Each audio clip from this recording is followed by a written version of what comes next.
राम राम सारे भाइयों को। तो भाइयों, आज जो मुद्दा है ग्रुप डी वेटिंग का, उसके बारे में बात करेंगे। आपको कल भी बताया था कि बच्चे आज चंडीगढ़ जा रहे हैं और बच्चे आज गए भी थे चंडीगढ़। इतना कहने के बाद भी बच्चों की वहाँ स्ट्रेंथ नहीं हो पाई। हम लास्ट टाइम भी गए थे दिवाली से पहले, तब भी हम स्ट्रेंथ नहीं दिखा पाए, वहाँ पे भीड़ नहीं दिखा पाए, तब भी वही 20-22 बच्चे ही थे और आज भी वही 20-22 बच्चे ही पहुँचे हैं। अब 20-22 बच्चे पहुँचे हैं तो खैर वो तो उनकी, कोई रोहतक से आ रहा है, कोई चरखी दादरी से आ रहा है, कोई गोहाना से आ रहा है, वो तो उनकी मेहनत है। देखो इतनी दूर से आए तो इतनी दूर से आने में पैसे तो लगते ही हैं, कोई फ्री में तो हो नहीं जाता। और हमारे जो यहाँ से नज़दीक के बच्चे हैं वो पहुँच ही नहीं पाते। तो ये तो एक बात आप समझ लो कि जब तक जाएंगे नहीं और मिलेंगे नहीं किसी से तो वेटिंग तो लगना बड़ा मुश्किल लगता है। तो ये कुछ मुद्दे हैं, इनके ऊपर आज बात करेंगे। एक तो जो आज गए थे उसके बारे में, कि जो आज बच्चे गए थे वो हमारे जो चीफ प्रिंसिपल सेक्रेटरी हैं राजेश खुल्लर जी, उनसे मिलने के लिए गए थे बच्चे। तो पहले तो उनसे अच्छी तरह मुलाकात ही नहीं हो पाई। उसका कारण एक ही है कि बच्चे इतनी दूर से आते हैं और जो अपने जो चीफ प्रिंसिपल सेक्रेटरी जी हैं राजेश खुल्लर जी, वो 9 बजे से पहले ही मिलते हैं। तो बच्चे इतनी दूर से जा आएंगे तो किस तरह से मैनेज कर पाएंगे, तो लेट भी हो ही जाता है। पर खैर हम जो अफसर हैं इतने बड़े लेवल के, इतने बड़े रैंक के, तो उनको भी अपने काम होते हैं, तो उनसे बच्चों की मुलाकात हो ही नहीं पाई। जो पहुँचे थे उनके पास वो जो लेटर देना था वो नहीं था, जिनके पास था लेटर वो आए तब तक चीफ साहब जा चुके थे। तो ये तो एक बात थी।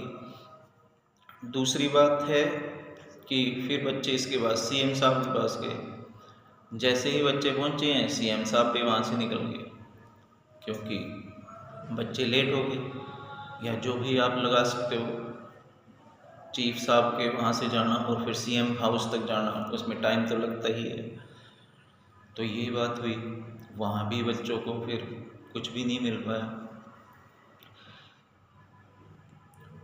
इसके बाद अब ये तो थी आज की बातें कि आज कोई भी काम नहीं हो पाया, ना कोई हम वहाँ पे कोई लेटर दे पाए, ना कोई ज्ञापन सौंप पाए।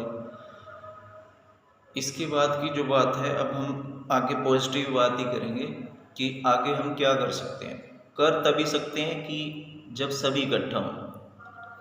तो अभी जो न्यूज़ आ रही है कि हमारे सीएम साहब जो हैं 9 और 10 नवंबर को, 9 नवंबर और 10 नवंबर को कुरुक्षेत्र में आर्य समाज का कोई वहाँ पे सम्मेलन ला सकते हैं, कोई भी प्रोग्राम है वहाँ पे आने वाले हैं।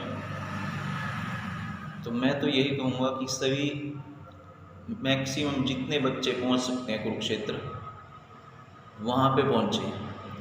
वहाँ पे हम अपनी बात सीएम साहब को अच्छी तरह से बता भी पाएंगे और इतने लोगों के बीच में जब हम अपनी बात कहेंगे तो सीएम साहब सुनेंगे भी। और अपने जो नायब सिंह सैनी साहब हैं सीएम, वो बच्चों की बातें या कोई भी उनके पास जाता है तो वो बातें सुनते भी हैं और उस पर गौर भी करते हैं।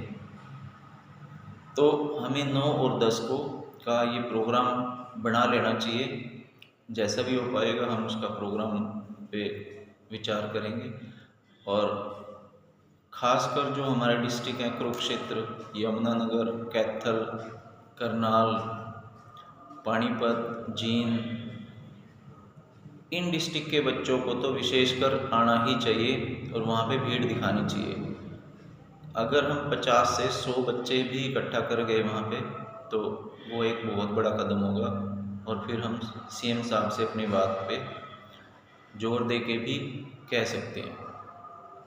अगर आज की तरह ही हुआ कि वही 10-20 बच्चे जाएंगे तो वो बात में कोई मज़ा नहीं है, और वो बात सुनना भी बड़ा मुश्किल लगता है कि सुनी भी जाएगी। वहाँ पे ज्ञापन भी देंगे सीएम साहब को, और उनसे बात भी करेंगे, क्या चल रहा है इस बारे में वो भी उनसे बात करेंगे। तो ये एक तो बात है कि हमें 9 और 10 नवंबर के लिए बिल्कुल अभी से कमर कसनी पड़ेगी, हमें तैयार रहना पड़ेगा। अगर आपको अपनी वेटिंग लिस्ट लगवानी है वो तभी पॉसिबल है। तो उसके लिए जो अभी बताया, जो मैंने जो डिस्ट्रिक्ट है, इन्हीं डिस्ट्रिक्ट के बच्चों को ज़्यादा से ज़्यादा संख्या में वहाँ पे आना पड़ेगा। दोबारा बता देता हूँ, डिस्ट्रिक्ट अम्बाला, यमुनानगर, कुरुक्षेत्र, कैथल, करनाल, जींद, पानीपत। तो इन डिस्ट्रिक्ट के बच्चों को, ये बच्चे तो आ सकते हैं, नज़दीक है। दूर के बच्चों को तो चलो ये भी बोल सकते हैं बहुत दूर पड़ता है, वो उनका आने में फिर भी बच्चों की भी हिम्मत है, जो जब फर्स्ट टाइम गए थे तब भी आए थे, और आज भी वो बच्चे पहुँचे हुए हैं, इतनी दूर से आ रहे हैं। तो सुन के ही बहुत, कुछ बच्चे तो पलवल तक के भी आए हुए थे। और जो हमारी नज़दीकी डिस्ट्रिक्ट है, ये बच्चे यहाँ से भी नहीं जा सकते। अगर आप ये भी नहीं कर सकते तो फिर जॉब के लिए कैसे, ग्रुप डी की वेटिंग का कैसे सोच सकते हो? ग्रुप डी की वेटिंग आएगी, उसमें तो फिर बहुत लंबा प्रोसेस हो जाएगा। तो आप सभी से ये रिक्वेस्ट है कि अभी से आप 9 और 10 के लिए तैयारी करें। जो भी मैसेज होगा आपको मिल जाएगा, जैसे भी होगा ग्रुप के डिस्क्रिप्शन में भी मिल जाएगा कोई ना कोई कुछ। तो मैं भी रेगुलर आपके साथ टच में हूँ। तो ज़्यादा इन्फॉर्मेशन के लिए आप मेरा चैनल भी सब्सक्राइब कर लें, और इस पे जो भी कमेंट डाल दें, तो मैं जो भी प्रोग्राम होगा, मैं अपना मोबाइल नंबर भी डाल दूँगा इसमें डिस्क्रिप्शन में, तो उस पे आप मेरे को पर्सनली मैसेज कर दें, तो उससे भी हम बहुत सारे प्रॉब्लम्स को सोल्व करने की कोशिश करेंगे। तो सभी से दोबारा से रिक्वेस्ट है कि आप सभी ज़्यादा से ज़्यादा संख्या में पहुंचने की कोशिश करेंगे 9-10 को। 9-10 में जो जैसा होगा प्रोग्राम वो हम आपसे डिस्कस करेंगे। तो बस इतनी ही बात करनी थी। धन्यवाद।